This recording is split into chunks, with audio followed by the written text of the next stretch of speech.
Nama saya Fania Dwi Rahma, NIM 2105110328. Kali ini saya akan menjawab pertanyaan UAS landasan pendidikan.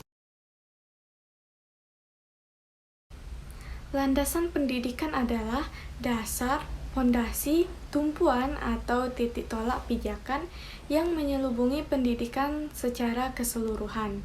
Landasan pendidikan ini biasanya membahas mengenai hakikat manusia dalam pendidikan, situasi, proses, perubahan sosial, aliran pelaksanaan, hingga permasalahan-permasalahan dalam pendidikan.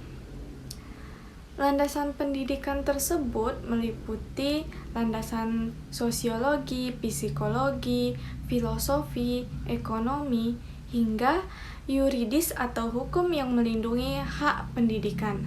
Nah, mengapa guru bimbingan dan konseling wajib mempelajari mengenai landasan pendidikan? Sebenarnya, landasan pendidikan tidak hanya wajib bagi guru bimbingan dan konseling, tetapi bagi semua guru atau semua calon guru yang akan mengajar di sekolah.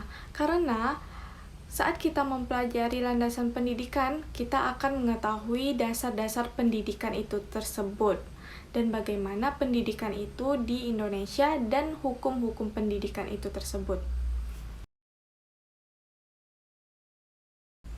Landasan sosial budaya merupakan landasan yang dapat memberikan pemahaman kepada konselor tentang dimensi kesosialan dan dimensi kebudayaan sebagai faktor yang mempengaruhi terhadap perilaku individu.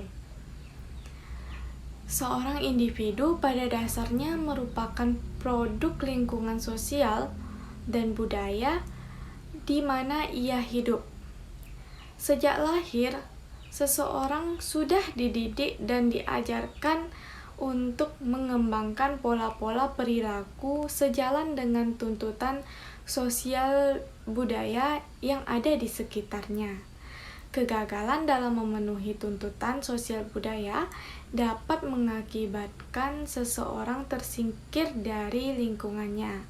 Nah, dari situ dapat kita simpulkan bahwa mempelajari landasan sosial dan budaya adalah hal yang sangat penting bagi guru bimbingan dan konseling, karena hal tersebut dapat mengetahui perilaku dan tingkah laku terhadap individu tersebut.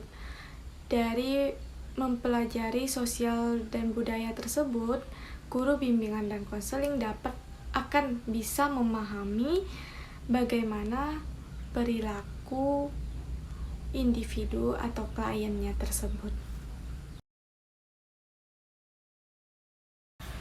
Karena landasan hukum atau yuridis dalam pendidikan adalah dasar atau fondasi perundang-undangan yang menjadi pijakan dan pegangan dalam pelaksanaan pendidikan di suatu negara.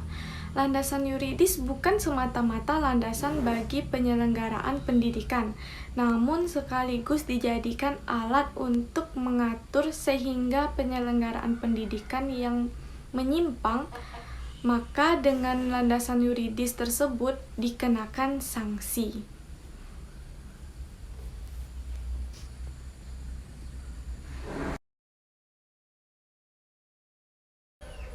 Meningkatnya teknologi di era globalisasi yang serba modern ini bisa kita terapkan pada dunia pendidikan sebagai fasilitas lebih dan serba canggih untuk memperlancar proses pembelajaran yang disampaikan.